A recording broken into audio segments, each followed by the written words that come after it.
Hello NBA fans! Nagpakitang gilas si Nikola Jokic na may statline na halos triple-double, 23 puntos, 17 rebounds at 15 assists.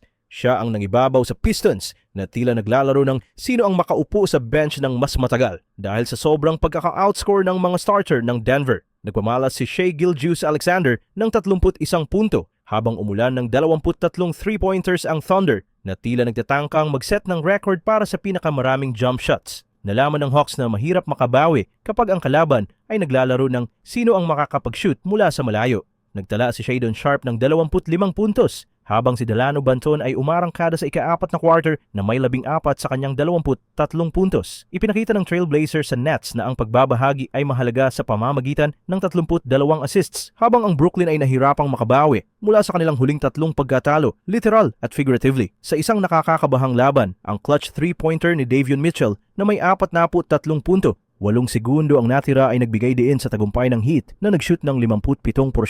Nagsimula ng mainit ang Pacers na may 12 sa 15 mula sa beyond the arc ngunit mabilis na lumamig na tila naglalaro ng hot potato sa kanilang shooting. Nagtala si Kobe White ng 24 na puntos at nakagawa ng clutch 4-point play para itabla ang Bulls. Kahit na nag-shoot ng 13 sa 49 mula sa 3-point range, nagawa pa rin nilang maramdaman ng kanilang mga tagahanga na parang nanalo sila sa lottery. Bago pa man ang buzzer, nagtala si Bol Bol ng 25 puntos, 1 puntos na kulang sa kanyang career high na nagdala sa Suns sa 125 punto at 8 puntos laban sa Pelicans. Para siyang Wi-Fi signal, minsan malakas, minsan mahina, ngunit palaging nandyan kapag hindi mo inaasahan. Sa isang nakakakabahang pagtatapos, ang go-ahead dunk ni Walker Kessler na may 7 segundo ang natira ay nagwakas sa 6 na sunod na pagkatalo ng Jazz laban sa Timberwolves. Nagtala si John Collins ng season high na 29 na puntos habang ang Minnesota na walang kanilang leading scorer na si Anthony Edwards ay nahirapang makahanap ng ritmo. Sa kanyang ika-26 na kaarawan, nagtala si Luka Doncic ng 31 punto habang nagdagdag si LeBron James ng 28